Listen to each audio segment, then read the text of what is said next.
여러분 7월에 기업 파산이 거의 올 들어 최고를 기록했습니다. 한두 개도 아니고요. 7월에만 7월 한 달만 103개 기업이 파산 신청을 했습니다. 올해 최고 수준이에요. 이게 일반적으로 6월 7월에는요. 기업 파산의 신청 건수가 이렇게 늘어나지 않는다고 법조계는 이야기합니다. 일반적으로 많이 일어날 때는요. 이게 5월 그러니까 기업의 어떤 뭐라고 해야 되나요? 실적이 다 보고가 되고 감사보고서 나오는 때잖아요. 실적이 다 보고가 되든가 아니면 추석이 끝나고 한 10월 11월 달에 이게 많이 늘어나는 게 일반적이라고 이야기하거든요. 그런데 7월에 이렇게 많이 103개나 많이 이렇게 급증을 했다는 것은요.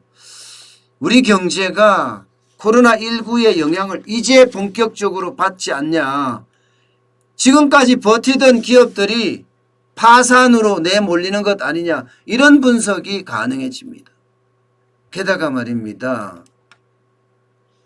보시는 것처럼 기업 법인 회생은 오히려 줄어들고 있어요. 줄어들고 있어요.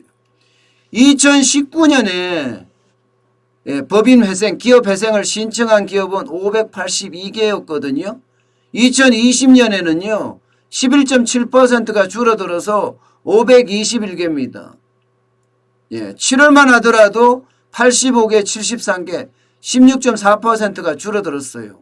왜 기업 회생이 줄어들었까? 이거는요. 이제 끝났어. 더 이상 못 버티겠어. 차라리 기업 회생을 신청하는 것이 아니라 그냥 기업 파산으로 바로 신청하지 뭐. 이렇게 하는 기업들이 굉장히 늘어났다는 거예요.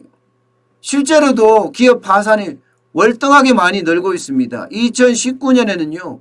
556개이던 기업 파산이요. 2020년엔 625개 10.4% 늘었습니다. 심지어 7월에는요. 81개였던 게 작년이었거든요. 올해는 103개입니다. 27.1%나 늘었어요. 27.1%. 그야말로 기업이 엄청나게 지금 망하고 있다는 이야기예요. 그도 그럴 것이 기업이 버텨낼 수가 없지요. 기업이. 이게 보통의 위기는요. 한 6개월이 지나면 다시 그 위기에서 극복되는 모습을 보입니다. 우리가 IMF 외환위기 때도 그랬고 글로벌 금융위기 때도 그랬습니다. 그렇지만 이 감염병 위기는요. 그렇지가 않습니다.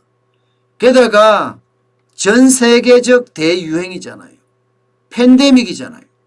그런 상황이라고 하면 이게 6개월 만에 감염병을 잡겠다 하는 것도 큰 오산이에요. 이게 감염병의 확산 속도가 굉장히 빠르고 전염 속도가 빠르기 때문에 전 세계적 유행이 된 거거든요. 그런데 이것을 굉장히 가볍게 보는 것 아니냐. 지금 정부도 마찬가지 가볍게 보고 있는 것 같아요. 6개월이면 끝나겠지. 그리고 V자 반등이 되겠지. 이렇게 말입니다. 기업도 그렇게 생각을 했던 거예요. 6개월이면 되겠지 했는데 6개월이 지났는데도 좀처럼 세계 경제도 회복 기미가 그렇게 빠르지가 않고 더뎌요. 국내 경기도 마찬가지 빠르지가 않고 더딥니다. 게다가 코로나19가 우리는 또 재확산했어요. 1일 신규 확진자가 300명이 넘을 정도로 계속 늘어나고 있는 형국이에요. 그러면 지금까지 버텨왔던 기업들 생각해 보자고요. 가장 먼저 피해를 받았던 게 항공사들이에요. 항공사들 지금 쉽지 않죠. 이스타 항공만 하더라도 그죠? 지금 뭐 직원이 한 1,300명 되는데요. 절반 이상 700명 이상 그렇게 정리해고하겠다. 이렇게 나온단 말입니다. 이스타 항공은 저비용 항공사예요. 근데 저비용 항공사는 모조리 다 이런 상황입니다. 대량 실직 우려가 된다는 데가 이곳이거든요. 아시아나항공도 지금 마찬가지잖아요. 거래가 안 되면 빅딜이 안 되면 HDC가 아시아나항공을 인수하지 않으면 국유화할 거 아니에요. 그러면 여기도 인력 조정을 해야 되거든요. 어디 그뿐입니까? 여행사들은요. 거의 파산입니다. 파산. 기업 회생 신청도 못해요. 여행사가 얼마나 많습니까? 작은 여행사부터 큰 여행사까지 지금 제대로 남아나는 여행사가 없습니다. 여기에다가 말입니다. 이 여행사를 상대로 제조를 하는 기업들이 꽤 많습니다. 한국의 특산품들 전부 여행사를 통해서 판매하거든요. 그런데 한국의 특산품 제조하던 이 업체들 어떻게 됐을까요? 한국의 특산품 하면 인삼이 최고잖아요. 인삼 제조하던 건강기능식품 회사들 지금 다 망하고 있어요. 다 망하고 있어요. 그만큼 지금 파산이 많이 일어난다는 이야기예요.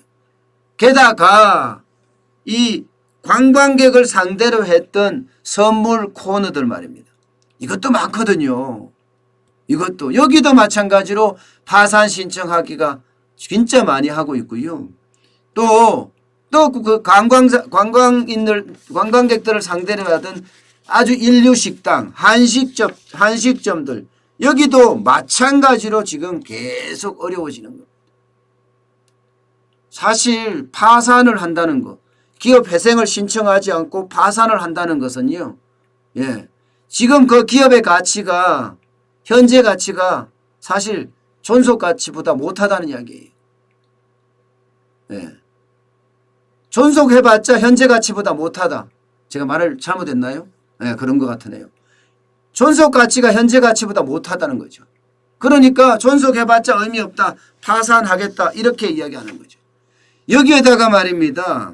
여기에다가 문재인 정부의 경제정책의 고질병, 소득주도의 성장정책 이것 때문에 일부러 국내 기업은 파산하고 해외로 나가는 그런 업체들도 많아진다고 합니다.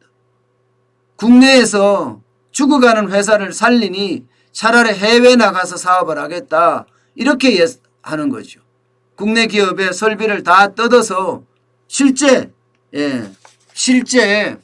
해외에서 새롭게 창업하는 그런 사례도 적지 않다 이렇게 이야기합니다. 적지 않다. 그만큼 지금 기업은요. 코로나19가 확장되면 확장될수록 점점 더 어려움에 봉착하는 그런 위기가 오지 않을까 그렇게 예상을 하고 있습니다. 문제는 앞으로잖아요. 앞으로 우리 경제는 파산 기업은 더 늘어날 수밖에 없다는 게 현실입니다. 당장 고용유지 지원금을 받고 있는 특별 고용업종 있잖아요. 여기가 아무리 늦어도요. 11월이면 고용유지 지원금 다 끝납니다. 11월이면. 그러면 11월까지 버텨다가 이게요.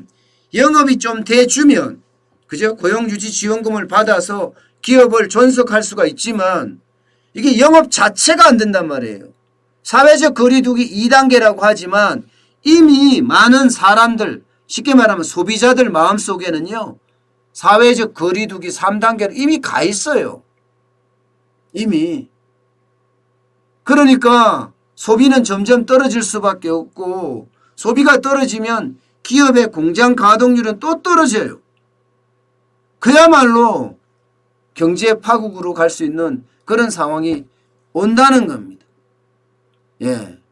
여기에다가 지금 코로나19의 어떤 그 진행 속도도 굉장히 더딘 데다가 여기다 안정 속도도 굉장히 더딘 데다가 이제는 2차 코로나 폭발이라고 이야기할 만큼 지금 나오고 있으니까 파산기업은 더 커지지 않을까 그렇게 예상들을 하고 있습니다. 참 안타까운 일입니다.